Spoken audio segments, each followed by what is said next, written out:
She filed a restraining order claiming I was emotionally abusive for questioning her spending.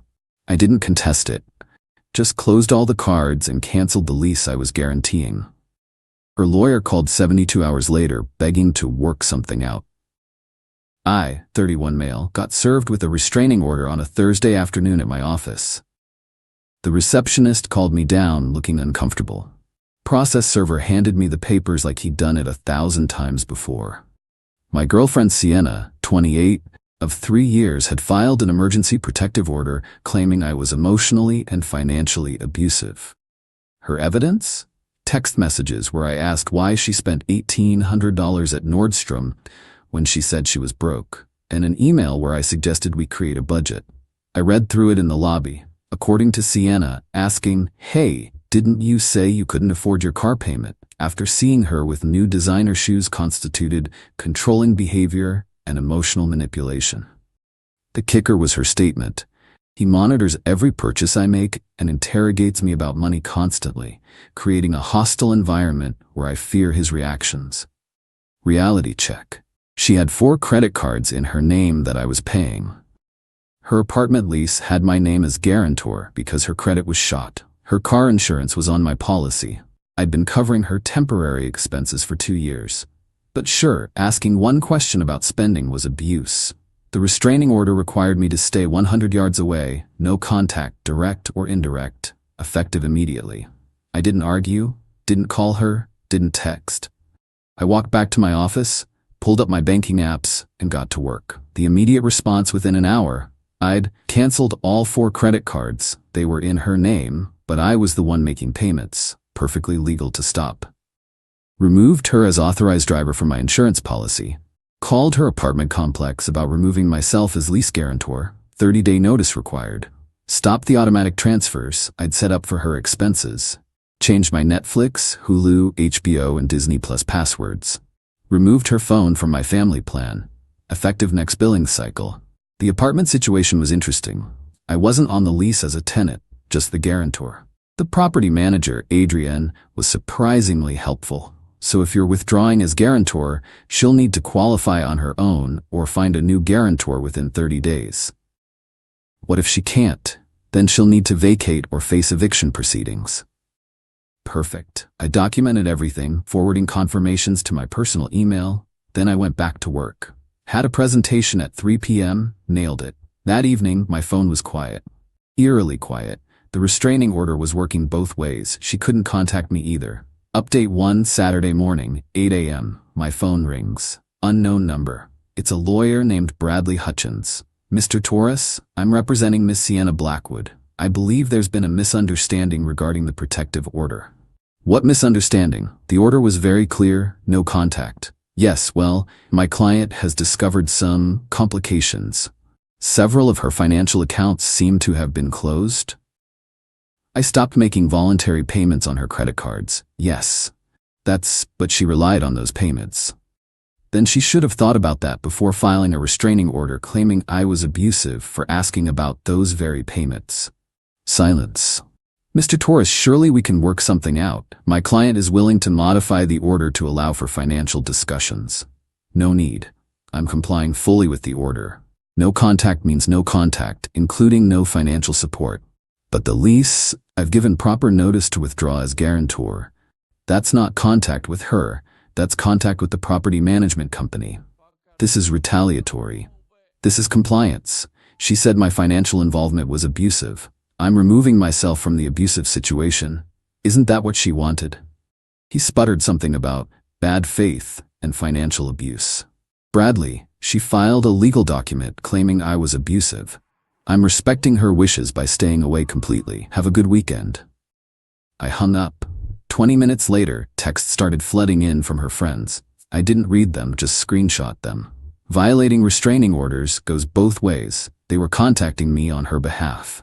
Update 2, Monday morning brought chaos. First, an email from Bradley. Lawyers can contact me, apparently, with a formal letter demanding I reinstate financial support during this transition period.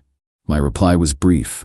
Per the restraining order, I cannot have any contact or relationship with Ms. Blackwood. Financial support would constitute a relationship. Please advise your client I am fully complying with the court order. Then came the social media storm, but not the usual kind. Sienna's best friend Qley posted on Instagram, "When toxic men use money to control women after being called out for abuse, half financial abuse, narcissistic abuse." Except Qley made a crucial mistake. She included screenshots of Sienna's texts to her, including, "He canceled everything. I can't even watch Netflix. I told you the restraining order would make him pay attention, but now he won't even pay my cards. The lawyer says, since he's not legally obligated, he can just stop." This backfired so bad. Someone sent me the screenshots. I forwarded them to my lawyer, hired him Saturday afternoon. But the real entertainment came Tuesday evening. Adrian from the apartment complex called. "Mr. Torres, I'm required to inform you that Ms. Blackwood has not provided alternative qualification or a new guarantor. She has 23 days remaining. Understood. Please confirm my guarantee ends as scheduled." It will, but she came in today. With her mother, there was an incident. Oh. Her mother, Mrs. Blackwood, attempted to forge your signature on a guarantee renewal form. I sat up straight. "Excuse me? We have cameras, and your signature on file. It was obviously forged. We've referred the matter to our legal department and local authorities." Holy crap. Update 3. Sienna's mother, Lois, tried to contact me through my LinkedIn professional networking site not covered by restraining order, apparently. Her message, "Evan, this is ridiculous. You and Sienna had a small disagreement and now you're destroying her life. Be a man and fix this." I didn't respond, just screenshot it. My lawyer, Harrison, different Harrison from my last story for anyone keeping track, was having a field day. She filed a false restraining order. We can prove that from her own texts. Her mother attempted forgery. They're harassing you through third parties. We could countersue. Let's wait. I want to see how this plays out. Wednesday brought more escalation. Sienna's car got repossessed. Not my doing. Turns out she hadn't made a payment in 4 months. She'd been using the money I gave her for the car payment on other things. Without my weekly transfers, she couldn't even make a partial payment to stop the repo. Qley posted about this too. Now he's taking her car. This is abuse. Someone in the comments pointed out, wait, if he's taking her car, doesn't that mean he was paying for it? How is stopping paying for someone else's car abuse? Qley deleted the post. Thursday, Sienna's credit cards started declining. She'd maxed them out in 3 days of panic shopping, thinking I'd cave and pay them off like always. Bradley called again. "Mr. Torres, my client is prepared to drop the restraining order." "I don't consent to that." "What? The restraining order is for her protection, right? I don't want to make her feel unsafe. It should remain in place." "But you can agree to mutual dissolution." "No, I'm good. I've adjusted my life to comply with the order. No reason to change now." "She's going to be evicted." "That's unfortunate, but I can't be involved in her housing situation. That would violate the order." He hung up on me. Update 4. The forgery charge was official. Lois Blackwood was arrested at her yoga class. According to the police report, public record, she'd tried to forge my signature on multiple documents, not just the lease guarantee. She'd also attempted to add herself to my car insurance policy as Sienna's guardian. Sienna is 28, and tried to open a credit card in my name. That last one upgraded the charges from forgery to identity theft. Sienna, of course, claimed she had no knowledge of her mother's actions. But text messages between them, subpoenaed by the police, showed otherwise. "Mom, just sign it. He won't know. His signature is easy. I've seen it 100 times. If you do the insurance thing, I can get my car back." Bradley withdrew as her lawyer. Apparently, being party to identity theft discussions was an ethics violation he couldn't ignore. Her new lawyer, some ambulance chaser named Rick, sent a demand letter for emergency support citing dire circumstances. Harrison responded beautifully. "Our client notes that requesting financial support from someone Ms. Blackwood claims is abusive would put her in danger. We cannot in good conscience facilitate such a dangerous situation." Meanwhile, I was living my best life. Started taking cooking classes with the money I wasn't spending on Sienna. Posted a few photos on Instagram, nothing petty, just me making pasta from scratch. Sienna's friend Daria messaged me, "You're really gonna let her be homeless over a stupid fight?" I replied, I'm respecting her need for protection from my alleged abuse. Would you prefer I violate a restraining order? She blocked me. Update 5. Things got weird. And by weird, I mean hilarious. Sienna started a GoFundMe. Help a DV survivor escape financial abuse. Her story was compelling. Evil ex-boyfriend cut her off financially after she stood up to his abuse. She needed money for a new apartment, car, basic necessities. She raised $73 in 3 days. Then someone, not me, posted her Instagram history in the comments. Designer bags, expensive dinners, trips to wine country, all posted in the past year with captions like "Blessed to have a man who spoils me," and "When he surprises you with YSL." The GoFundMe got taken down for fraud. But the best part was when her dad reached out. Frederick Blackwood, divorced from Lois for 10 years, hadn't talked to me before. "Evan, this is Fred, Sienna's father. I heard about the situation." "Mr. Blackwood, I can't discuss. I'm not calling about that. I'm calling to apologize. I know what my daughter is like. I went through this with her mother. The restraining order, the false accusations, the financial manipulation. It's like watching a rerun." Turns out Lois had pulled the same stunt on Fred during their divorce. False abuse claims, tried to get him arrested, forged his signature on loans. "I just wanted you to know you're doing the right thing. Don't cave. They'll escalate until they realize you won't break, then they'll move on to the next target." He was right about the escalation. Update 6. Eviction day was approaching. Sienna was desperate.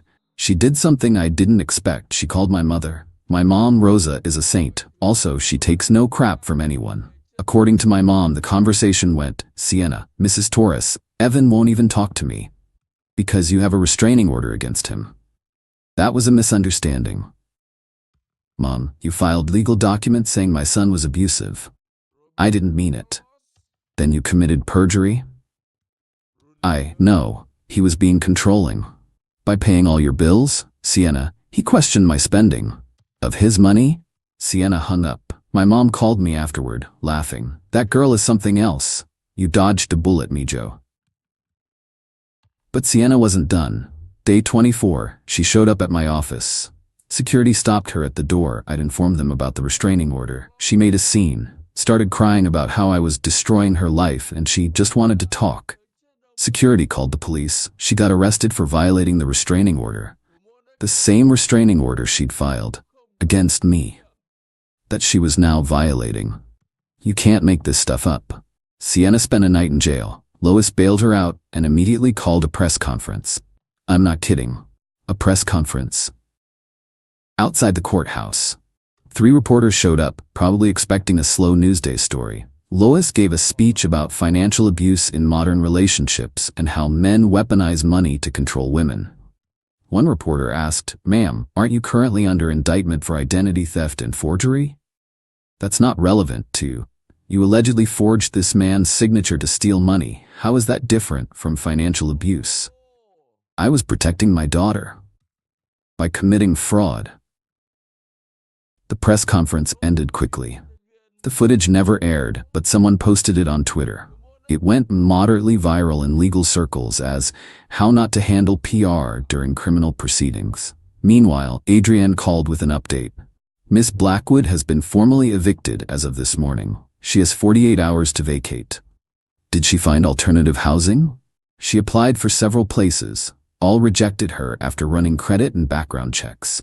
The recent arrest didn't help. I felt a tiny twinge of sympathy. Then I remembered the restraining order accusation, and it passed. Final update. The conclusion was almost anticlimactic. Sienna moved back with Lois, who was out on bail. Their apartment was a 1-bedroom in a sketchy part of town, quite a downgrade from Sienna's luxury apartment I'd been guaranteeing. The restraining order was still in effect. Sienna tried to have it dismissed, but the judge noted her violation of it and decided it should remain for both parties' protection. Rick, her new lawyer, made one last attempt. "Mr. Torres, Ms. Blackwood is prepared to sign a document stating the abuse allegations were exaggerated if you provide 6 months of financial assistance for rehabilitation." Rehabilitation from what? Financial adjustment disorder. You just made that up. She's suffering from consequences. This is cruel. This is accountability.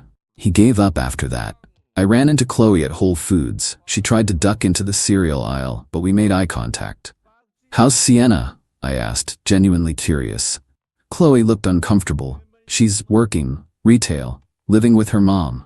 "Good for her.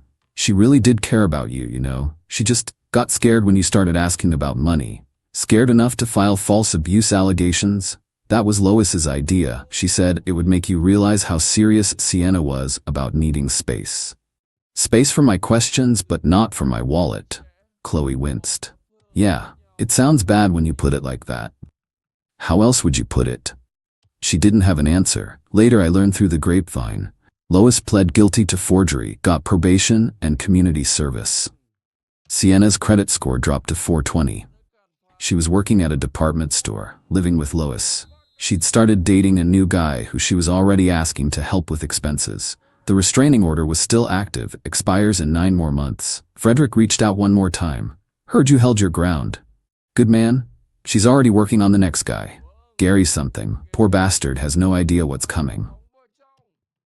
As for me, I took the money I'd been spending on Sienna, roughly $3,500 a month, and increased my 401k contributions, started a legitimate investment portfolio, took that cooking class series, bought a really nice espresso machine, still had money left over. The restraining order remains my favorite ironic souvenir. She filed it to manipulate me into submission. Instead, it gave me the perfect excuse to cut her off completely. No guilt, no arguments, no gradual process, just instant, court-ordered disconnection.